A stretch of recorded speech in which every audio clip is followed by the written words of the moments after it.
Yo tout le monde et bienvenue dans un nouvel épisode de cette aventure Ghetto 406. Comme annoncé à la fin de la dernière vidéo, aujourd'hui on va essayer de se remonter cette boîte de vitesse. Mais avant ça, on va déjà voir pour mettre un petit coup de ponçage à ce volant moteur. Il a quelques traces de chauffe, hein, c'est sûr, il a 170 000 km, mais il n'est pas non plus complètement mort. Donc voilà, après on va le remettre en place, resserrer toutes les petites vis au couple comme il faut. On va essayer de remettre la boîte et on va voir si tout ça fonctionne. Allez, Ghetto 406 épisode 9, c'est parti.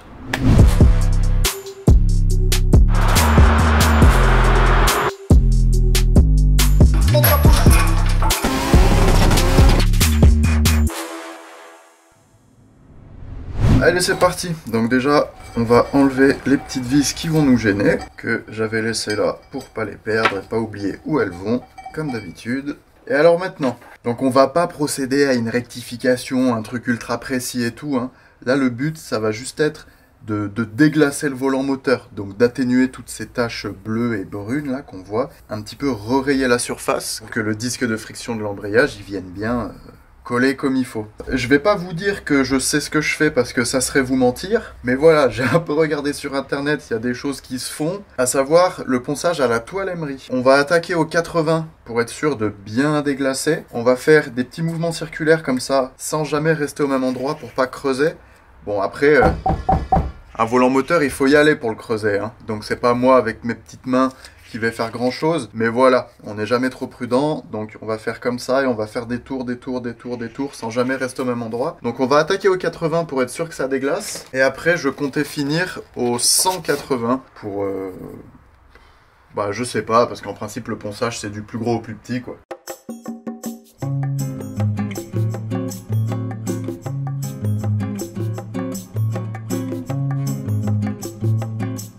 Idéalement, faut faire ça à la ponceuse orbitale, hein. Mais moi j'ai pas, donc c'est pour ça que je préfère y faire doucement à la main, sans non plus trop appuyer, une fois de plus pour pas risquer de creuser quelque part. Même si, une fois de plus, il faut y aller pour creuser un volant moteur à la main. Donc je suis désolé pour ceux qui penseront que c'est du travail bâclé, mais moi j'ai envie de vous dire que le moteur n'avait pas non plus 350 000 km, et dites-vous que certains mécanos ne s'embêtent même pas à faire ça, avant de remonter un embrayage neuf. Donc disons que j'essaye de faire du mieux que je peux, avec ce que j'ai.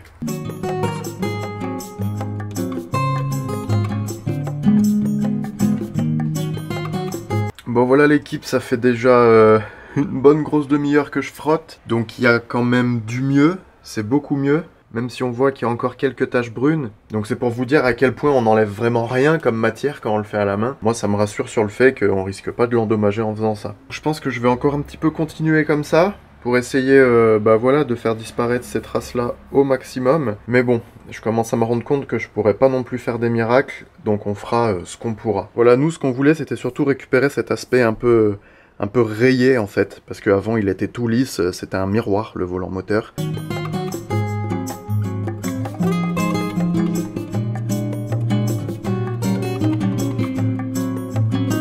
Pas dégueu, franchement ça va, je suis pas peu fier du résultat par rapport à ce que j'espérais. Allez, on va mettre un petit coup de nettoyant frein maintenant pour enlever toutes les poussières, bien dégraisser tout ça.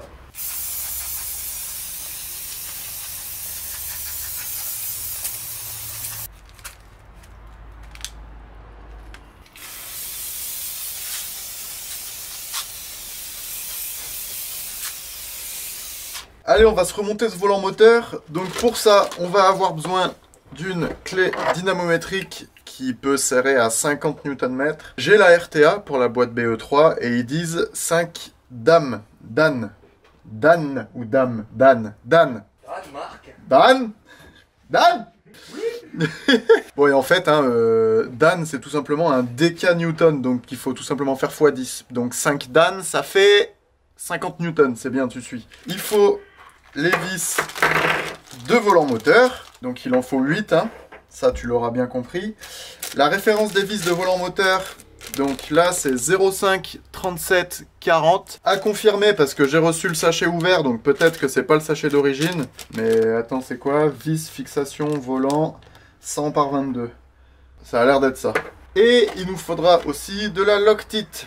Il faut de la 243, pas autre chose. Peut-être qu'il y a d'autres trucs qui marchent, hein. Et moi, une fois de plus, je me fie à ce qui est écrit dans la RTA. dans la RTA, c'est marqué ça.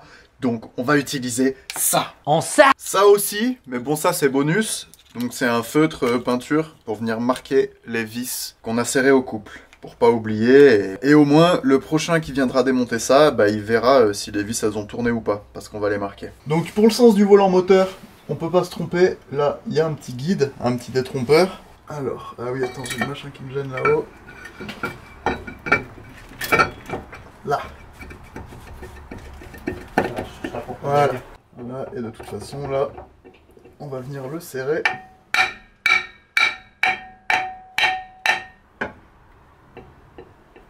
On va venir le serrer, ça bougera plus. Donc dans la RTA, c'est précisé qu'il faut mettre les vis dans l'ordre précisé. Sauf que je n'ai jamais trouvé l'ordre précisé. On va faire ça en croix, hein, donc on va faire 1, 2, 3, 4, 5, 6, 7, 8.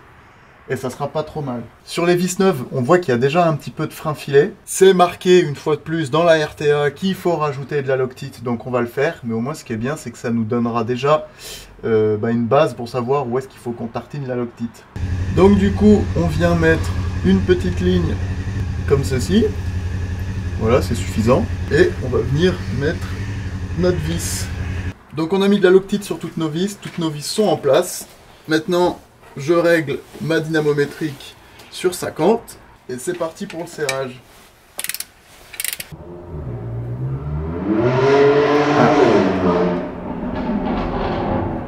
M4. Magnifique.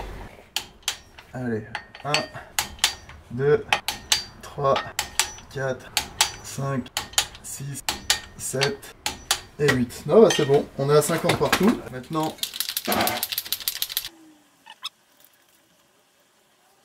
voilà.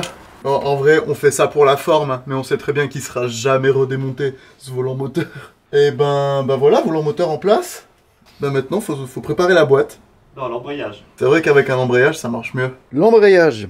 Alors, je m'étais demandé dans quel sens il allait, parce que apparemment, il y a quand même un sens. Sur certains embrayages, c'est marqué front ou quoi. Moi, j'ai rien de marqué. Par contre, vous voyez, là, on a 4 trous.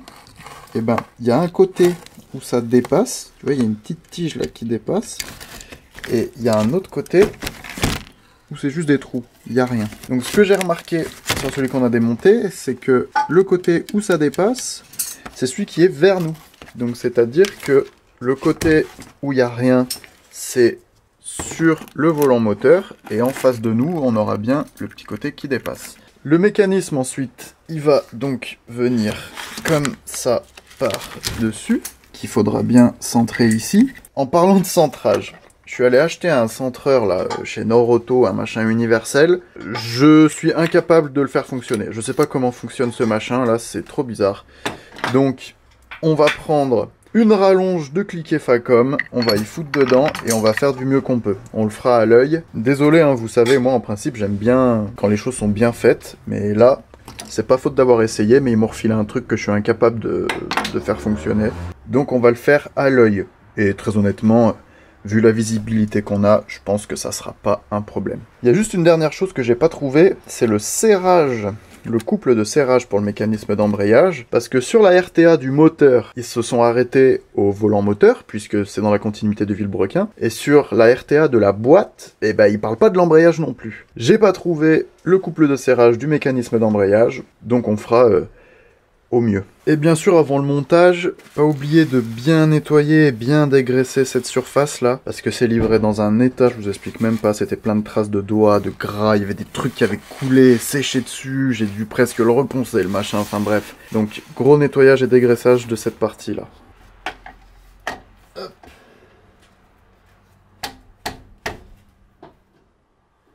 Hop, bien être en face des guides, le petit guide qu'on a là, là, et quelque part là-haut. À chaque fois que je tape sur un, ça ressort de l'autre côté là. Vas-y, t'es-moi. Voilà, là c'est pas trop mal. Et maintenant le but ça va être de venir centrer l'embrayage à l'intérieur. Mais là je vois que si je le remonte, il redescend tout seul encore. Donc on va un petit peu plus serrer le mécanisme pour que ça bloque un peu plus le disque garni à l'intérieur. Voilà, donc là, on va essayer de le remonter un peu. Hop. C'est dit quoi là? Ouais, encore un petit peu trop bas. Et bah je crois qu'on n'est pas dégueu là. Flo, qu'est-ce que t'en penses? J'arrive pas à me mettre en face, mais oui, c'est bien, c'est aligné quoi. Voilà, bon, j'arriverai pas à vous mettre bien en face, mais le centrage est correct. Donc on va pouvoir serrer tout ça. L'embrayage est en place, donc maintenant on va préparer la nouvelle boîte pour qu'elle puisse aller correctement dans la voiture. Ça, c'est l'ancienne boîte qu'il y avait dans la 406, et celle-là, c'est la nouvelle qu'on va mettre. Donc celle de Xara VTS, comme je disais. Par exemple, cette tringle-là, elle est toute plate, alors que moi, sur la 406 d'origine, tu vois, ça faisait un truc qui remonte comme ça. Celle-là, c'est la même. Il me manque ce support-là, tu vois. Pourtant, on voit qu'il y a les filetages, hein, mais j'ai pas ce support, donc il faudrait que je le prenne, que je le mette là. Le capteur de vitesse, c'est pas exactement le même. Même si la prise a l'air pareille, c'est pas exactement le même, donc dans le doute, on va le récupérer. Là, on a un espèce de support qui va servir de butée pour le cap d'embrayage, puisque comme je disais, là, on est sur un embrayage tiré, alors que là, c'était un embrayage poussé. Il va falloir intervertir les fourchettes. Donc là, j'en ai acheté une neuve, puisque celle-là, c'est pas le bon modèle, c'est une poussée, et nous, il faudra qu'on mette une tirée. On va changer les joints spi de la boîte, là aussi, j'ai les neufs. Je pense qu'on est pas mal. Allez, on va se faire tout ça.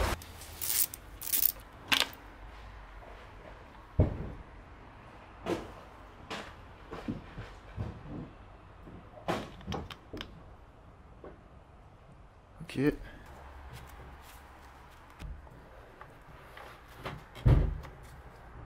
Voilà.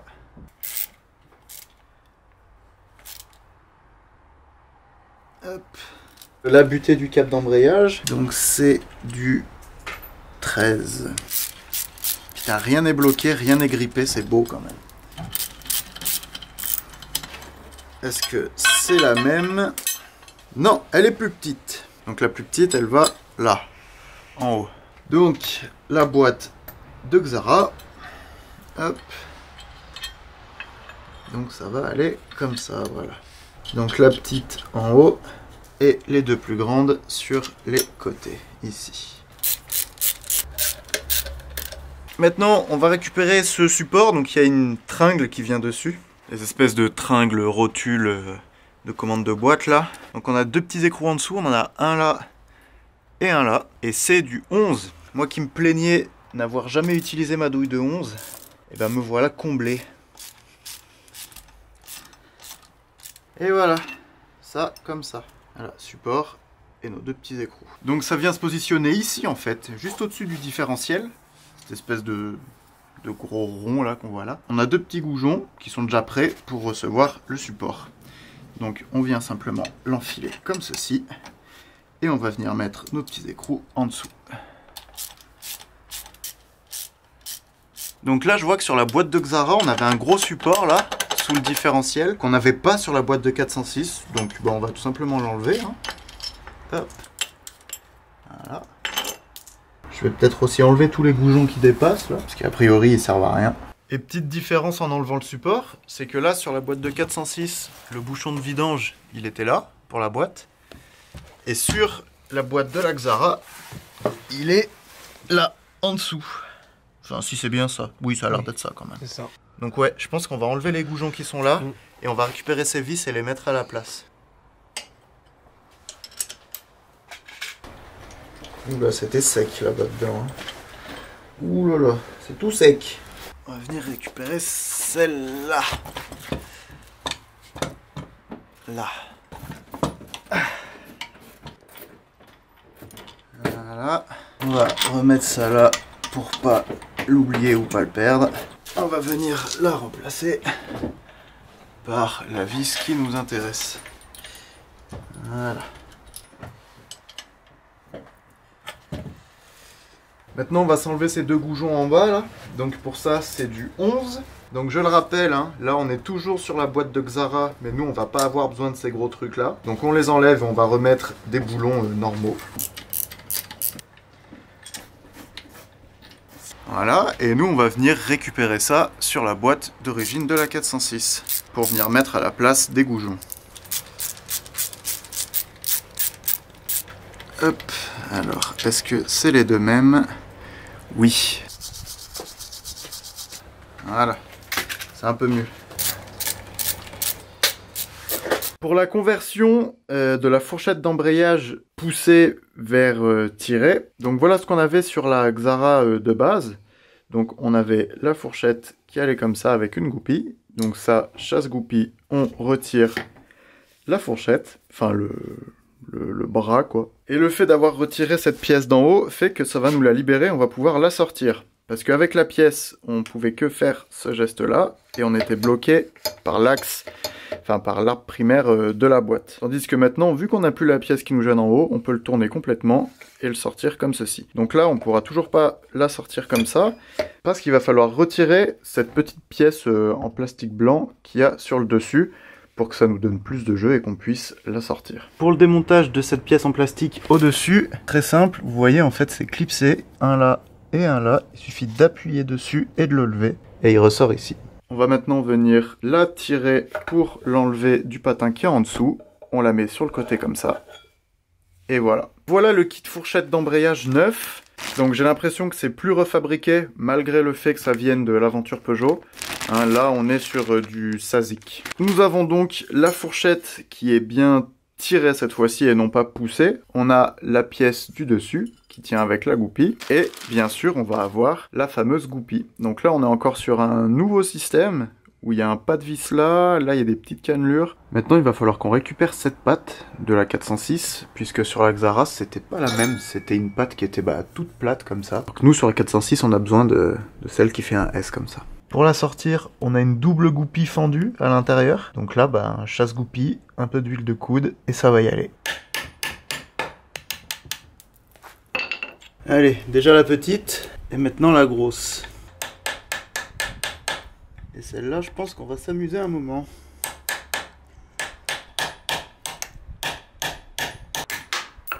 Et voilà, deux. Voilà nos deux petites goupilles qui vont comme ça l'une dans l'autre. Maintenant, on peut récupérer notre pâte. Voilà. Là, il y a une espèce de petite rondelle aussi. Et donc là, sur la boîte de Xara, on avait ça. Hop. Donc si je m'aligne bien au trou, voilà, ça allait comme ça. Allez, on lui met un petit coup de nettoyage, on va se remonter ça. Et voilà, notre pâte est toute propre. On va venir l'enfiler ici. Mais voilà, le problème, c'est que là, l'axe, il s'enfonce en même temps. Donc, il faut trouver un moyen pour pouvoir l'enfoncer, mais sans que ça enfonce l'axe qui est ici. On va essayer de lubrifier un petit peu. Non, toujours pas.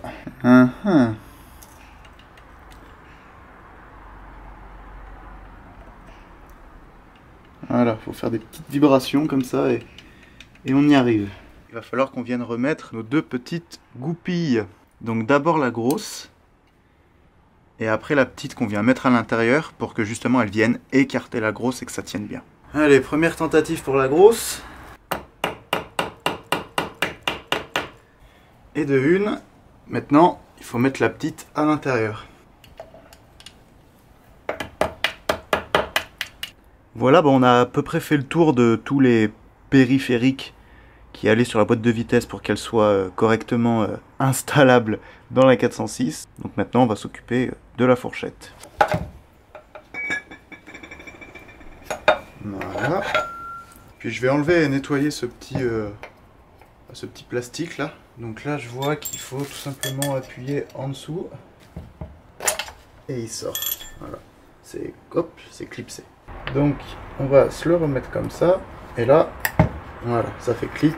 Et maintenant, ça bouge plus. Maintenant, il faut balancer de la graisse au fond de cette pièce en plastique. Justement pour que ça puisse bien venir lubrifier l'endroit où ça va tourner dedans, quoi. Voilà, là c'est bien gras. Allez, on se retrouve sur le dessus maintenant. Donc on va venir remettre ce patin là. Donc, qu'on va nettoyer rapidement aussi. Un petit peu de graisse là-bas dedans aussi. Hop. Bon, c'est tout resté là. Ça n'a pas servi à grand chose, mais au moins il y en a un tout petit peu là-bas dedans. Allez, maintenant on va changer les joints spi. Donc pour ce faire, on va prendre un gros tournevis plat comme ça. On va faire levier et attention, comme d'habitude, on fait attention à ne pas toucher l'alu de la boîte qui est autour. On va vraiment venir le caler là et se caler dans le caoutchouc. Voilà, maintenant on fait levier. Et voilà, il faut surtout faire attention à pas marquer le plan de joint tout autour ici. Voilà, on nettoie tout ça bien comme il faut. Et je vois que dans les joints que j'ai commandés, il y en a un petit et un grand. Côté capteur de vitesse, c'est le plus petit. Et du coup, de l'autre côté, ça sera le plus grand. Donc là, j'enlève les gants parce que je veux être sûr qu'il n'y ait pas de dépôt sur le joint, tout simplement. Et comme vous avez vu, j'ai des gants en tissu qui font un peu des peluches. Et on va venir huiler le tour de notre joint. Là, on est sur un joint PTFE, il est marron, donc on peut huiler le tour. C'est pas les FPM où il faut absolument pas les huiler, parce que sinon la réaction chimique ne fonctionne pas. On a fait le tour avec de l'huile de boîte, donc de préférence celle qu'on va mettre dedans. Là, je vois que mon maillet, il fait la bonne taille. Et on l'enfonce tout doucement. Et pour être sûr de pas trop l'enfoncer, on peut venir se mettre une cale comme ça. Et on est sûr de bien l'enfoncer droit et qu'il ira pas trop profond. Et voilà, bien à fleur de partout, nickel. Maintenant pareil pour l'autre côté. Hop là. Allez, petit coup de nettoyage. Et comme tout à l'heure, on va venir huiler notre joint. On vient le positionner bien en face. Et là, ça va être un peu plus compliqué pour poser la cale. Donc on va tapoter tout doucement avec le maillet. Et voilà, nickel. Je sais pas si vous vous rappelez de ce support, mais on avait un petit peu galéré à le démonter parce qu'en fait il était collé dans ces petits guides là. Sauf que depuis je me suis acheté un maillet et on a pu le sortir sans problème. Donc je suis allé faire changer ce cyle en bloc là. On l'a sorti à la presse et remis à la presse. Et pareil pour celui-là. Donc cyle en bloc, tout neuf, prêt pour 200 000 km de plus. Allez c'est parti, on va se remettre cette boîte. Donc juste, on n'a pas encore remis l'axe là de la fourchette parce qu'on va peut-être avoir besoin de la tourner comme ça manuellement sans être limité par l'amplitude de la patte là. De ce côté là tout est prêt, volant moteur, embrayage, mécanisme. Peut-être remettre un dernier petit coup de nettoyage là et on va remettre tout ça en place. Et bien sûr, avant de remonter tout ça, donc je refais un petit récap des graissages. Ici, on essaye de graisser là-bas dedans, on graisse bien les fourchettes, enfin la fourchette, et ici l'arbre primaire. Voilà, tout est bien graissé, tout fait bien splouch quand on tourne. C'est tout bon, on peut y aller. Ouais.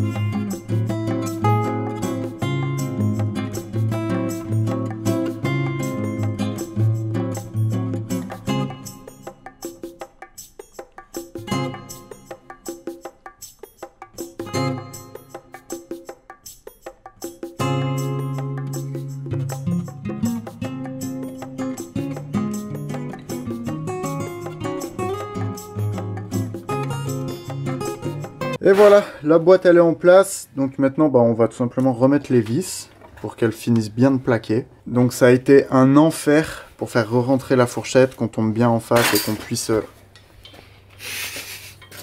Ça va? Ça va bien se passer. Je crois que je suis resté trop longtemps la tête en bas. Là si j'essaye de tourner la fourchette, elle est coincée, donc ça veut dire qu'elle est bel et bien rentrée. Et de toute façon, juste là, au bout de mon doigt, vous voyez il y a une espèce de trappe.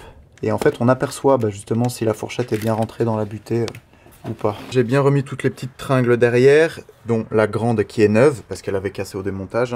Donc j'ai bien remis la fourchette, j'ai bien remis la goupille, et j'ai remis la goupille d'origine, parce que celle qui m'avait vendue avec, enfin je sais pas, ça allait pas. Il y a un côté avec des cannelures, un côté avec un pas de vis, enfin je savais pas comment l'enfiler. Donc du coup, j'ai tout simplement remis celle d'origine. Il me reste plus qu'à remettre le petit ressort qui va avec pour sécuriser la goupille. Et alors par contre, il y a juste un petit truc, donc je sais pas ce que vous en pensez, mais je trouve que la course de la fourchette, quand on appuie sur la pédale d'embrayage, elle est vraiment réduite. Enfin, je sais pas ce que vous en pensez, c'est peut-être normal parce que c'est neuf ou parce que j'ai pas l'habitude de faire des boîtes. Mais voilà, je trouve que le mouvement est quand même très réduit. Donc maintenant, on va remettre le démarreur. Et surtout, on va remettre de l'huile dans la boîte. Comment ça se passe? Le remplissage, il se fait par ici. On a un espèce de petit reniflard là qu'il faudra tout simplement retirer. Donc pas juste le petit capuchon blanc, il faudra vraiment retirer la base. La vidange, elle se fait par ici, mais là, je vous apprends rien. Et très important, juste ici, on a un petit bouchon aussi, et ça c'est le bouchon de débordement. Donc c'est ce qui va faire office de niveau. L'idée c'est de mettre 2 litres dans la boîte, on ouvre le petit bouchon, on laisse couler ce qui doit couler, on referme, et on a le niveau dans la boîte. Pour ce qui est de l'huile, donc je mets de la Traxium Gear 8, 75-80, donc c'est vraiment celle qui est écrite dans la RTA de la voiture.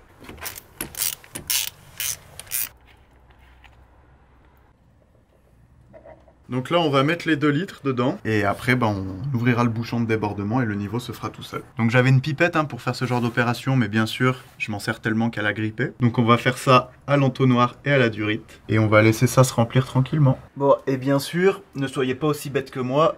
Si vous avez enlevé les cardans, il faut bien les remettre avant de remplir la boîte. Parce que sur ces boîtes-là, voilà, si on enlève les cardans, il y a de l'huile qui sort. Donc avant de remettre le cardan, on va bien regraisser les cannelures côté roue. Donc bien côté roue. Pas côté boîte, parce que dans la boîte il y a déjà de l'huile. On va éviter de mélanger 36 000 trucs. Hein. Oui.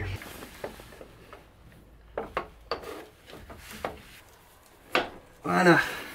Voilà, le petit cardan en place. Mais avant de serrer à fond, on va déjà remettre tout ce qui est triangle, biellette, rotule, tout ça. Ah, et là bien sûr il y a tout qui tourne. Oh, c'est bon, il y a une empreinte. Il y a une empreinte Torx, non BTR.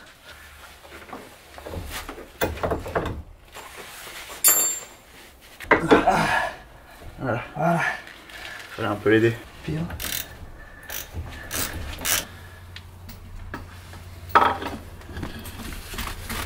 Est-ce que je peux avoir le marteau?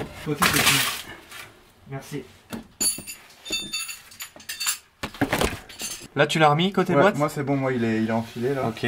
On va graisser pareil ce côté-là et puis on va remboîter dans le moyeu. Voilà, donc j'ai quasiment mis les 2 litres dans la boîte. Donc maintenant on va faire le débordement. Donc on prend douille de 19 et on va venir desserrer ici. On laisse le surplus s'évacuer tranquillement. Et dès que ça arrête de couler, on remet le bouchon. Ça y est, tout est remis en place. Boîte de vitesse, démarreur. J'en ai profité pour vidanger le moteur et faire le filtre à huile pendant que j'étais dessous et que j'avais le bac. Du coup, voilà, tout rebranché comme il faut. Bien remis la petite masse qui va bien. Et on va essayer de démarrer la voiture. Le moteur tourne, hein, ça, il n'y a pas de souci. Mais voir du coup si la boîte fonctionne bien, si l'embrayage fait bien son taf. Et là, ça va être le moment de vérité. Est-ce qu'on a bien bossé? Ou est-ce qu'on a mal mis l'embrayage et j'y mets un bidon d'essence et une allumette? C'est maintenant. Donc là on n'a pas remis le circuit d'eau, donc la voiture on va pas la faire tourner 3 plombes. On va juste la démarrer, essayer de passer les vitesses et la couper. Alors avant que vous hurlez, une voiture peut tourner sans eau. Hein. D'ailleurs tant que le calorstat est pas ouvert, c'est comme si il n'y avait pas de circuit d'eau dans votre voiture finalement.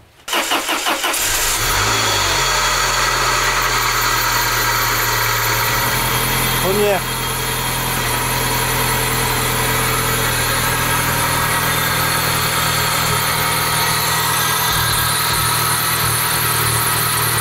Et je suis désolé l'équipe, mais je vais finir cette vidéo en voix off. Parce que voilà, pour rien vous cacher, c'était long, ça prenait du temps. Je voulais absolument enfin pouvoir le sortir du garage. Pour pouvoir le libérer au plus vite, vous allez très vite comprendre pourquoi. Donc du coup, ce qui s'est passé, on a bien remonté le circuit de clim, on a bien remonté le circuit d'eau, on a repurgé le circuit d'eau, on a refait le joint de cache-culbuteur qui fuyait là, côté échappement. D'ailleurs, on a été étonné de l'état des arbres à cam. Regardez-moi l'état des cams. Le moteur, il est neuf. Regardez ça, pas une rayure. C'est des miroirs, les cams. Incroyable. Et comme vous avez pu le voir, ça roule.